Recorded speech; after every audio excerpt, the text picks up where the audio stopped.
बेटा वरदराज, मैंने सारे प्रयास करके देख लिए हैं। अब यही उचित होगा कि तुम यहाँ अपना समय बर्बाद मत करो। अपने घर चले जाओ और घर वालों की काम में मदद करो।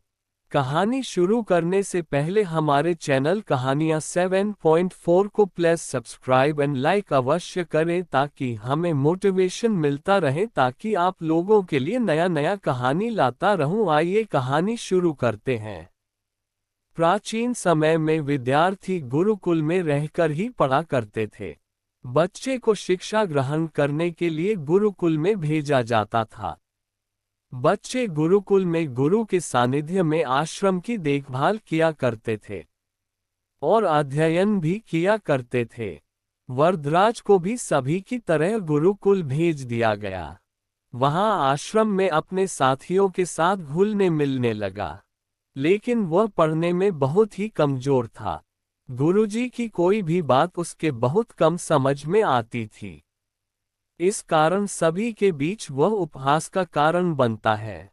उसके सारे साथी अगली कक्षा में चले गए लेकिन वो आगे नहीं बढ़ पाया। गुरुजी ने भी आखिर हार मानकर उससे बोला, बेटा वरदराज, मैंने सारे प्रयास करके देख लिए हैं। अब यही उचित होगा कि तुम यहाँ अपना समय बर्बाद मत करो। अपने घर चले जाओ और घर वालों की काम में मदद करो।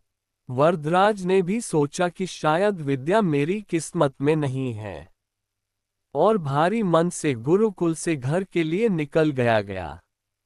दोपहर का समय था। रास्ते में उसे प्यास लगने लगी। इधर उधर देखने पर उसने पाया कि थोड़ी दूर पर ही कुछ महिलाएं कुएं से पानी भर रही थी। वह कुएं के पास गया। वहां पत्थरों पर रस्सी के आने जाने से निशान बने हुए थे, तो उसने महिलाओं से पूछा, ये निशान आपने कैसे बनाए? तो एक महिला ने जवाब दिया, बेटे ये निशान हमने नहीं बनाए। ये तो पानी खींचते समय इस कोमल रस्सी के बार बार आने जाने से ठोस पत्थर पर भी ऐसे निशान बन गए हैं। वरदराज सोच में पड़ गया। उसने विचार किया कि जब एक कोमल से रस्सी के बार बार आने जाने से एक ठोस पत्थर पर गहरे निशान बन सकते हैं तो निरंतर अभ्यास से मैं विद्या ग्रहण क्यों नहीं कर सकता। वरदराज ढेर सारे उत्साह के साथ वापस गुरुकुल आया और अथक कड़ी मेहनत की। गुरुजी ने भी खुश होकर भरपूर सहयोग किया। कुछ ही सालों बाद यही मंदबुद्धि बालक वरदराज आगे चलकर संस्कृत व्याकरण का महान विद्वान बना, जिसने लघु सिद्धांत कौमुदी, मध्य सिद्धांत कौमुदी, सार सिद्धांत कौमुदी, गीर्वाण पद्मंजरी की रचना की।